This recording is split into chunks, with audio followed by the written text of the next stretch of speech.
We promise will be entertaining and exciting.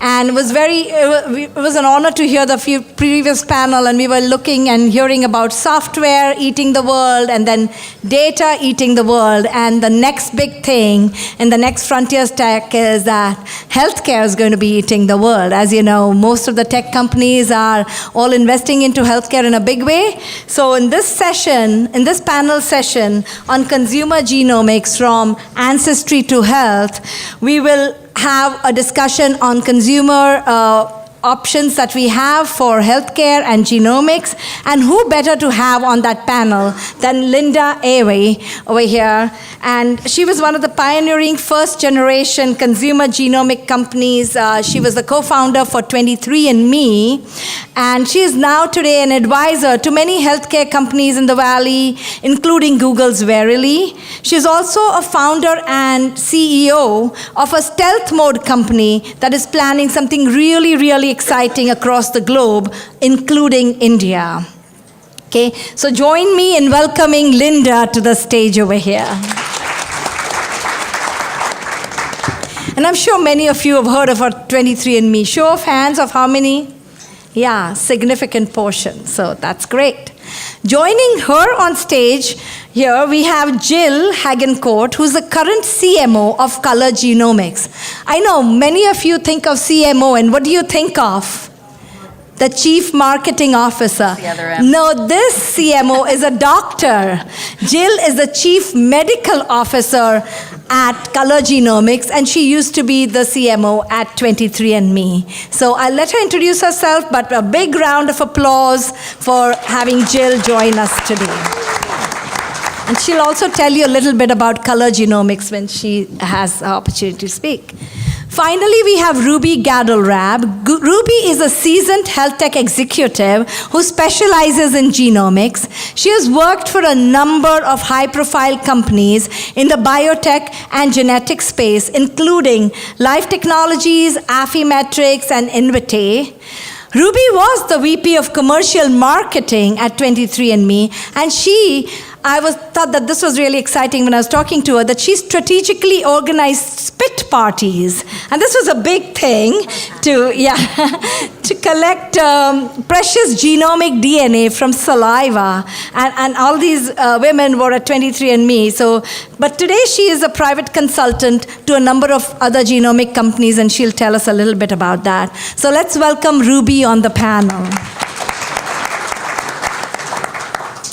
Finally, I'll just introduce myself. I know many of you know me already, as I've been part of TiE and TiEcon for a number of years.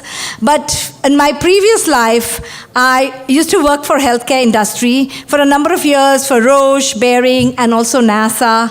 I obtained my PhD at UCSF, and my postdoctoral work was at Stanford on human genomics. And it's my honor and privilege to moderate this really prestigious panel. So thank you all for staying back and listening to us.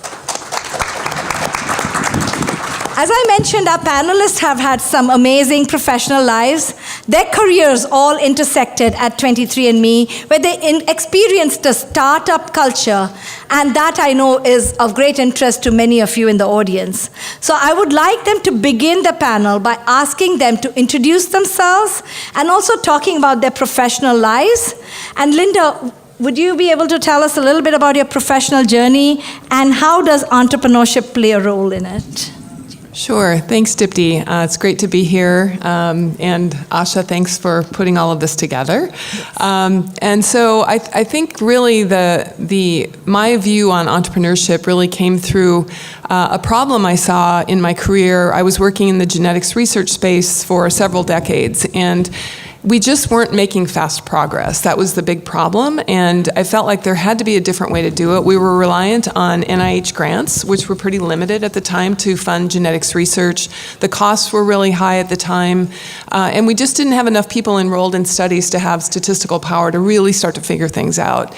And so kind of my story was I was at a trade show, and I walked by a table where they had these little saliva kits out, and the big sign said, "Get DNA from saliva," and I thought they're crazy. There's no way that's possible. I took it back to the company I was working for, and the laboratory technicians tried it, and it worked beautifully.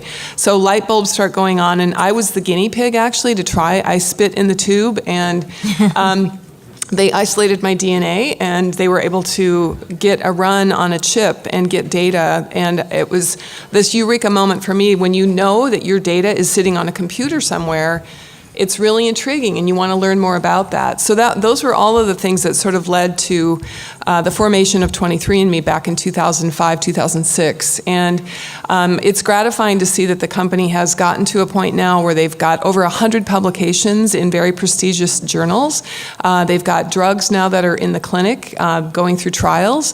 So the model actually works to do research in a new way with consumers who are a part of that. And to me, that's been the most gratifying thing. So it wasn't so much that I saw this as an entrepreneur, I just saw a problem that needed to be solved. And I think that was said on the earlier panel. You don't just think, well, I'm going to start some tech company. You really look at what problem you're trying to solve. That's the most important thing. Yeah. From spit to $1 billion company, that's great. To billions of dollars company and growing. Jill, do you want to tell the audience a little bit about yourself and, of course, about color genomics? Sure, and I'll actually probably be able to weave more information about color into the discussions that we have going along, but I'll just give you a high-level overview. My background is I'm a board-certified pathologist with subspecialty boards in molecular genetic pathology and an additional fellowship in pathology, oncology, informatics. Mm-hmm. And so I'm a very subspecialty trained kind of physician who is essentially an expert in precision medicine. We just didn't have the term precision medicine when I was training. And when I was in med school at Stanford, which was in the 90s, kind of the same era when these microarray concept was coming up, where historically we've always tested one analyte at a time and got one number out at a time. My roommate she kept wanted to tell me what she was working on, and I'm like, I'm busy memorizing telephone books. I don't have time to hear about your research. Then she ended up on the cover of Science. She had the cover art on the front of Science, and I was like, okay, tell me what you're doing. And it was this kind of massively parallel testing technology. And I thought, oh my God, that's going to fundamentally change the way we practice pathology and practice medicine. And so then I started paying attention to it. And then I took a break, left residency for 3 years and went and worked in a startup company, a biotech startup here in the Valley. So I got exposure to this entrepreneurial, identify a problem, find a right team, kind of mentality. And it became just very addicting, especially in a place when you're used to institutionalized medicine that it moves at glacial speed. And it's about following rules. It's not about how do you break the rules, right? It's a completely different cultural feeling to it. So I did actually finish my training and practice for a bit, but I started off right away, starting my first company, which was a cancer diagnostics company, which led me to coming back out to Silicon Valley. And so since then, I've been the chief medical officer of Complete Genomics in Invitae, which is a genetic testing laboratory using this newer technology. 23andMe, did a tour of duty at 23andMe as a chief medical officer. And as a physician, it was incredibly valuable experience to see how consumers interact with information about themselves and health information about themselves, and what are the behavioral economics that you can employ to try to get them to do the behaviors that you want. That it's a completely different way of thinking than traditional institutionalized medicine. And it also allows us to capture information that you could not capture inside the incumbent system if you can build that relationship with the consumer. And then about 2.5 years ago, I joined Color Genomics as their chief medical officer. And I would, in as much as like Navigenics and 23andMe was kind of the first generation of consumer genetics, there's kind of a whole new wave of what I call the second generation consumer genetics. They're on a different technology platform that's much more modern. And it tends to be much more complete kind of clinical grade testing for the most part. And there's a number of different business models baked within there though. And Color focuses on population health applications, so partnering with self-insured employers, large government sequencing initiatives, health systems, and that. So it is a B2B to C type of genomics rather than the traditional D2C. Wow. So from medical doctor to innovator, that's amazing transformation journey. And finally, Jill. Ruby. Ruby. So I'm the other M. I'm the marketing side. So delighted to be here, Ruby Gadelrab. So my background, I do have a degree in molecular biology. I was a horrible scientist, so I went commercial. So that's kind of my path. I spent 10 years in Europe in various different BD roles, and then I moved to the States about 12 years ago here in Silicon Valley for a company called Affymetrix. Affymetrix had pioneered the first genome-wide microarray, which is now one of the products that's used in, well, it's not the Affy product, but it's one of the technologies that's used directly for DTC. While I was there for 8 years, and we'd spent a lot of time where the core product was put into the research labs, right? And we'd seen so many great publications come out, but it was still in research. And I was really, really frustrated as why have we spent, nearly 15, 20 years in genomics, and it's not getting in the hands of the people and the people who need it most. I was heading up international markets, so I spent a lot of time just living on a plane, traveling around the world. And so I decided to see in the US who is doing clinical applications of genomics, medical applications, and take them around the world to do medical genomics seminars. That's how I found Jill. So Jill was locked up in a little pathology basement in Crichton University. She wore scrubs all the time, and that's how I found her. We took Jill and many others on a tour around the world, and she started to teach people how to do applications of genomics in the clinic for cancer. At the time, I was also very, very aware that there was a shift happening in the consumer movement, and that's really what I was excited about, and that's how I met Linda. Linda was my mentor for many years. She'd founded 23andMe at this point, and one of the most exciting things was, shifting out from research. We then went to a clinical company called Invitae, which was creating a test for hereditary breast and ovarian cancer. I spent a couple of years there with Jill. And then I went to 23andMe and really saw the rise of the consumer genomics movement. I left 23andMe because at this point, I'd had 20-something odd experience in the commercialization of genomics. I knew that there were many, many startups going to be built in this space, and I decided that I wanted to make my core profession helping these startups commercialize their products, and that's how I founded RubyCOnsulting Group. Great. Thank you all. And as you noticed, since we're talking genomics, I thought we should mention it's very rare to see an all-female panel at TiE. So we are all XX chromosomes up here, every one of us.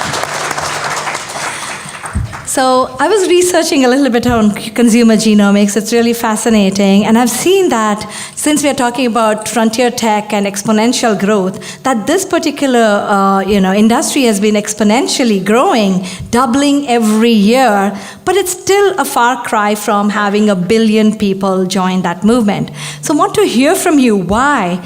Why is this demand for consumer genetic testing growing, and where do you see it going? Do you want to? Well, I think what we observed when another company came into the market, so 23andMe was really kind of a standalone and seemed to be getting a lot of the attention and a lot of the press. And then and it had a combined product offering of health and ancestry. And then Ancestry.com decided to get into genetics in a big way. And they started advertising, and they had massive amounts of money to plow into advertising, and 23andMe had to match that. And so I think, and Ruby knows probably better than anyone up here, how much was going into these advertising budgets. So we saw that, and I think that really tracks well if you look at how much was being spent, and maybe you guys have seen the ads on CNN and on the radio. It's everywhere, it seems like, and I think that really had a lot to do with it. But it was really focused on the ancestry product. The genealogy. Genealogy, exactly. Exactly. And yeah. And the other thing that happened is the cost of the technology dropped, Yes. which was huge. So it suddenly now became a consumer-friendly price. Yeah. So people were able to afford it and say, well, it's under $100. I think I can What was I can it? do that. The sequence of genome was like $10,000 or something like that, and then 1,000, and then it became 100. The year 2000 to sequence a human genome, I think, was $3 billion. $3 billion. It was $3 billion to do the very first one, exactly. And now it's like $30, probably $100. Well, it's still around 1,000 to sequence the entire genome. Entire genome. Which is different. 23andMe and Ancestry use does the genotyping, so it's a different technology. But yes, I mean, that drop in cost, it outstrips Moore's Law like crazy. And so we had all of this convergence of the advertising, these amazing ancestry stories that were coming out, and then the technology cost. And so all of that together and the advertising, it just was, I think it created this storm. Yeah. Maybe I can put some context around the numbers. So we went into the beginning of 2019 with about 25 million people having taken a genetic direct-to-consumer genetic test. The CAGR on this market is about 20%, and it's expected to be a market of about $2.5 billion by 2024. And I think there's a couple of factors there that Linda mentioned so eloquently. Part of it is the cost of the drop of the technology. Part of it is the fact that people are becoming actually genetically curious, quite frankly. They're curious about themselves, they're curious about their ancestry, they're curious about their health. We're in an era of an empowered patient, an empowered consumer who's taking health into their own hands, and that is why the digital health space is booming. To Linda's point about the advertising, in 2018, 23andMe spent $100 million on advertising. Ancestry.com spent $175 million on advertising. That's a lot of advertising. That's a lot of exposure. I will say that we are seeing huge demand around the world, but about 90% of this market is concentrated in the US right now, which, for an entrepreneur, is a great opportunity to do it on the outside. So. That's true. So, how many of you have got yourself genotype? How many have taken this 23andMe, Ancestry, any of those tests? So see, we have a lot of potential to get all these people into the things. For me, it got very exciting that I would learn about my health, but more about my genealogy or where my ancestors migrated from, etc. So great coming of age for consumer genomics, and we'll see it growing. Can I ask a question of this audience, just to do a little my own survey? So folks who have Indian ancestry, I'm just curious, put your hand up if you think people in India will be interested in their ancestry information. Wow. And how many people just think there's no way, it won't get any traction, ancestry information in India? Okay, thank you. That was I think it's definitely important because it'll get us so much more, and more than that, the health, right? The markers that are so different. But I know we'll come to that later on. So we know that there is a demand, as we saw from the people here. So question remains, should people undergo direct-to-consumer genetic testing? If so, why? What are the compelling reasons? Why should they do that, or why not? Yeah, we said Jill shouldn't answer this question first, but so I don't think the three of us would be up here if we didn't believe in the value and the power of genetic testing. I do think it's a personal choice, and I think it's really important to think why you want to do it and what you want to get out of it. So if you are genetically curious and you're interested in your ancestry, and quite frankly, you want a really good education about genetics, 23andMe is a great product. It helps you find relatives, it helps you participate in research, it shows you how a trait is handed down through generations. If you have a family history of breast cancer, colon cancer, then there are options for you to get tested outside of your medical system, things like color, for example, and that's something that you have to decide if you want to do, if you want to learn your risk. And then if you're family planning, there's a whole bunch of carrier screening tests out there too, to show you if there's diseases that you carry but you don't have, but you may pass on to your offspring. It is a personal choice. I believe when it comes to health, knowledge is powerful, and I think genetics gives you that power. Yeah, and the only thing I would add, I mean, obviously I've been kind of passionate about this consumer movement since Linda founded 23andMe. I was still in training, I think, and I emailed and I said, I don't know what it is we're doing, and I know you don't know me, but if you ever need a medical doctor, let me know. Because I do think this consumer trend in healthcare is where it's going. And this was just like one of the first places where it was starting. So and I think this will probably be a theme throughout this panel, and we can look at companies like Theranos or 23andMe, who did get shut down by the FDA at one point, and then came back, figured out the route to come back on. Yeah. Where as a physician, where I have my hesitations is the tech culture tends to have a little bit more tolerance towards iterating on, and put out an MVP and then learn as you go, where in a healthcare culture, yeah, that's called experimenting on human subjects unconsented. And so there's like culturally some big differences, and the different DTC genetic companies, there's like a gradation of how well they are kind of being sensitive to the healthcare culture expectations of a product before they put it on the market, how transparent they're being about their claims than others. And so my thing is always to make sure that the physicians and the consumers are just informed about what is the strengths and limitations of any particular test that's out in the market that they want to take, and that they have a good understanding of that before they purchase. Yeah, and I think just to comment on the pricing now that's available to people. So I forget how many years ago that Myriad Genetics was offering a very comprehensive test of the BRCA genes that contribute to breast cancer. They were charging upwards of $3,500, I believe, to sequence those genes, and they still are. And yeah, unbelievably. And they had a patent on the reading of those genes, and it really limited how many people were able to actually access that information for themselves. And we've seen a huge breakthrough now. For one thing, the Supreme Court ruled that those patents weren't valid. The other thing that happened is companies like Color launched and offer this now at a far more affordable price. So far more people are able to access that information. So I think we're seeing this democratization of the information, and I agree with Jill completely that when these things have medical relevance, we need to have the medical establishment involved. And it's great that the FDA did step in. I think that was actually a positive move for the whole industry. Yes, true. And to defend 23andMe a bit, when I was still there, we were going and talking to the FDA on a regular basis, but they just couldn't come up with what the strategy was around regulating this new industry when you've got hundreds of thousands of data points now that are being generated instead of these single gene tests, one at a time. How do you cope with that as a regulatory agency? And so I think it just took a while for the FDA to kind of figure out how they were going to regulate the industry. And so 23andMe unfortunately suffered because of a bit of that lag and then suddenly the boom coming down. But I think overall it's just a positive thing, and people have access to information. The medical community is starting to get more up to speed on it, because one of the problems when we launched 23andMe is geneticists are pretty rare, and doctors who are familiar with genetics, Jill's a rare breed. She is very unusual. Most doctors are like, all they ever learned about in med school is about Huntington's, and so they're actually very afraid of genetics. I ran into that all the time. Oh my God, your customers are going to jump off bridges. I don't think we've ever had a bridge jumper. No bridge jumpers. And so it's just been an education across the board for everyone involved in this, and I think it's come a long way, but we have more to learn. And just to add to that, I do think that the lack of genetics professionals in the space is almost fueling this direct-to-consumer movement. There are only 2,000 medical geneticists in the country and 4,000 genetic counselors. So that's 6,000 genetic professionals who can deal with patients to handle a population of 300 million people, right?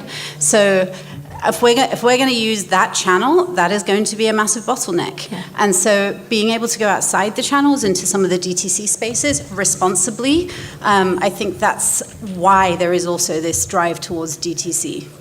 That's great. Yeah, no. And you brought up a couple of very important points here, that when you're innovating, you're always first in class, like 23andMe was first in class.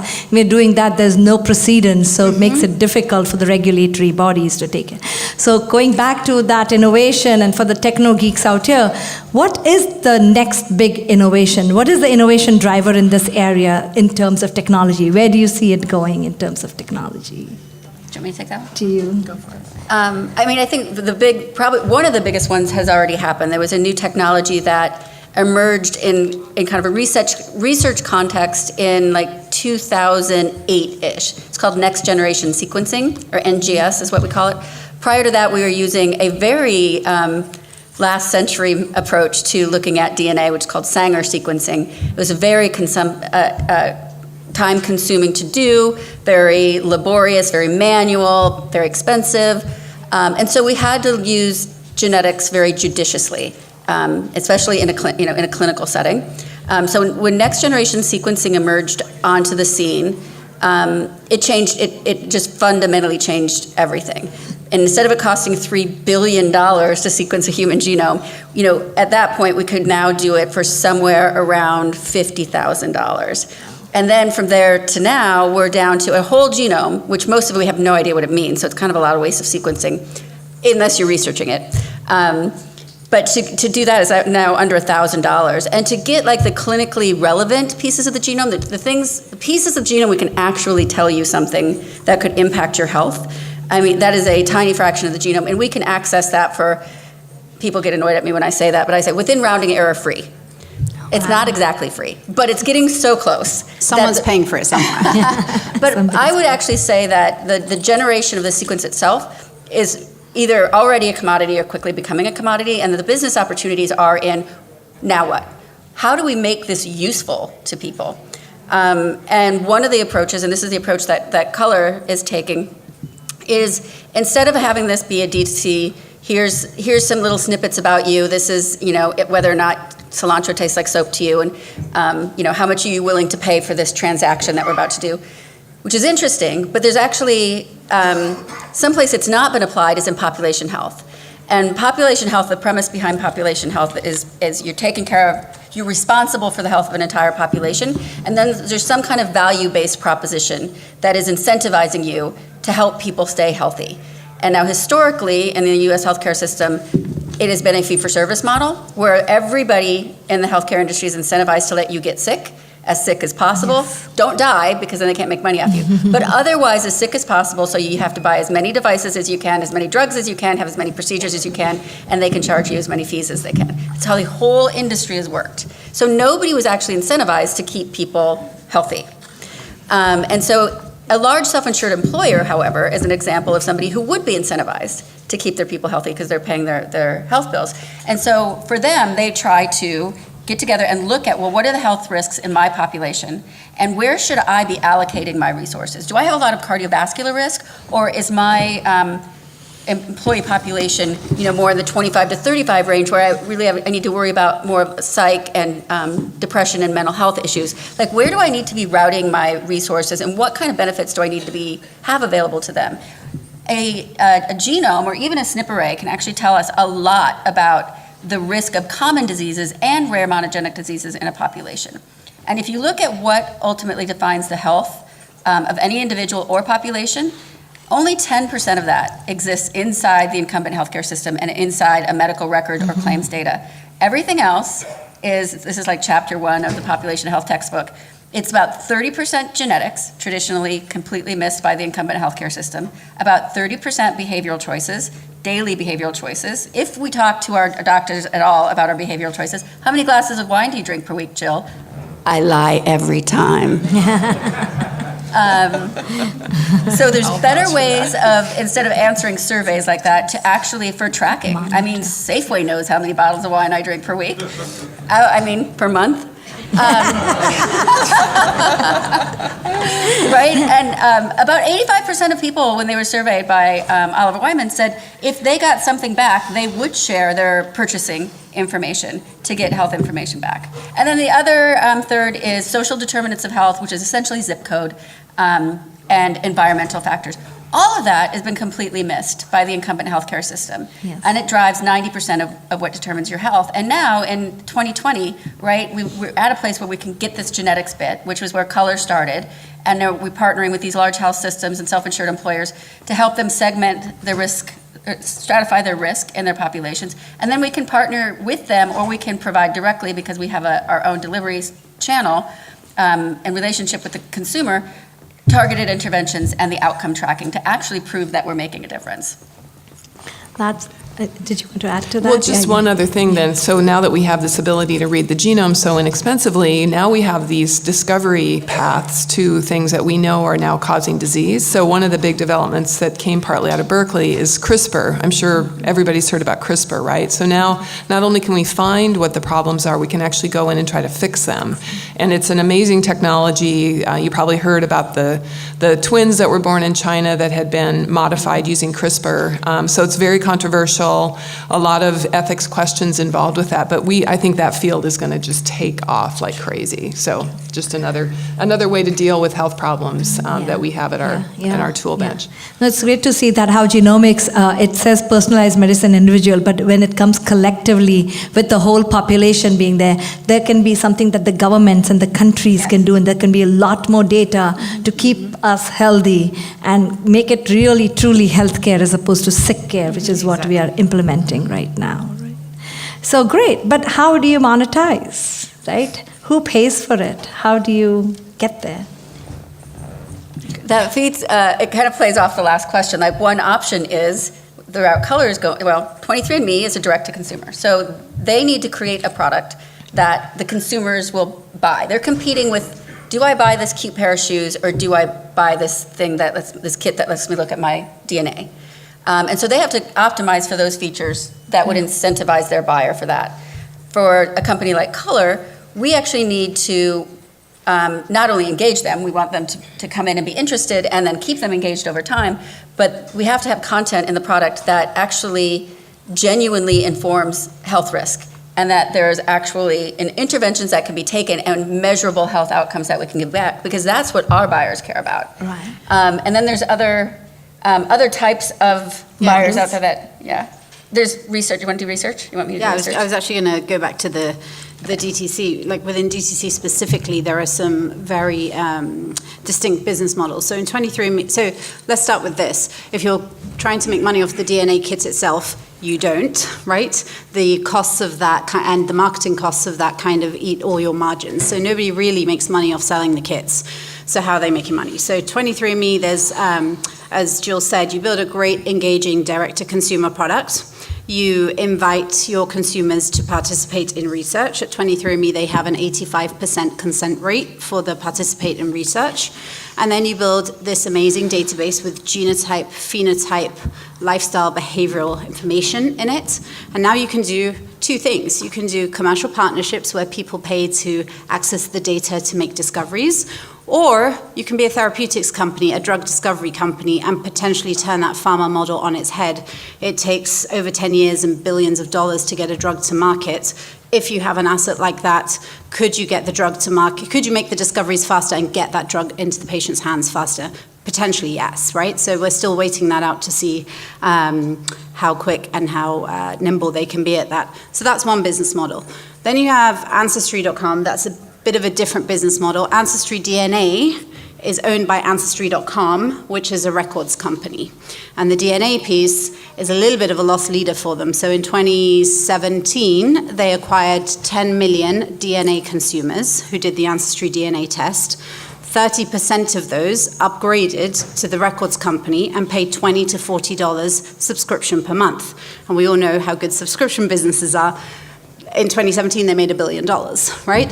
So that's the second business model. And then the third business model in DTC is around, if you know certain things about your consumer population, could you then do personalized products and services for them? So these are things like personalized nutrition plans, personalized fitness plans, personalized skincare. I will put one caveat out there, which is, the science around some of these things isn't fully proven yet, but there's many businesses emerging in this space with the goal to do this crowdsourced research way of getting to the data so they can create these hyper-personalized products. Yeah. So pharma companies would see a lot of interest in getting this data so that they can make better medicines and reduce the cost of manufacturing those drugs because of that. It's more around the discovery, right? Discovery, it's more around how genetics can be used in understanding some of the compounds. But as you distribute this data around, then there's an obvious concern of privacy. So how do you then take care of that? How should we think of it? Because people are worried that if that data comes out, then insurance companies and pre-existing conditions, et cetera. So any thoughts? Yeah, I think, was it Ruby or Jill made the comment about if people get something in return, their fear of what's going to happen with their data seems to subside a bit. So if you're getting value back for sharing your information, then it seems that people kind of lose a bit of that, because it's also just sort of an unknown fear, because we really don't know what the implications are of people getting your genetic information. We haven't really seen any repercussions from that of any kind, other than the one concern that the law, GINA that we have here in the U.S. does not protect us being able to get life insurance and long-term care insurance. So those are two things, but as of yet, I don't believe we've seen that happen from the genetic information. So I think the privacy concern really is more about putting people in control of their data, and they decide how it's shared and how it's used. And if they feel that sense of agency over the data, then it's you, and you also talk them through to say, okay, if somebody finds your A's, G's, T's, and C's, what are they really going to do with that that's going to harm you, versus somebody getting a hold of your bank account or getting access to records that actually could harm you in a very specific way. So it's all about educating people, giving them control, and of course the companies need to do what they can to protect the privacy and the security of the data more than anything else, which I think for the most part the companies have done a good job of that. This is actually my favorite question, so I'm going to jump in here. But I think we humans have a very funny relationship with technology. So first we fear it, then we try it, then we like it, then we'll give up all kinds of things to use it, right? So in the 90s, I am aging myself here, but in the 90s, I had an email address, molecular_biology@hotmail.com, who had one of those, a Hotmail one. And the reason is I did not want to put my name on the internet. I mean, can you imagine putting your name on the internet? In the 90s, I could not. Fast forward a few years, we have Facebook. It's not only my name, it's my husband, what I had for dinner yesterday, where I went on vacation, where my child was born. If you're worried about data and privacy, you need to stop using Google, Netflix, Amazon, Facebook, Twitter, all of them, because you should see Safeway, you should see the level of health information they have on you. And then fast forward a few years, I said, oh my God, people are doing this crazy thing.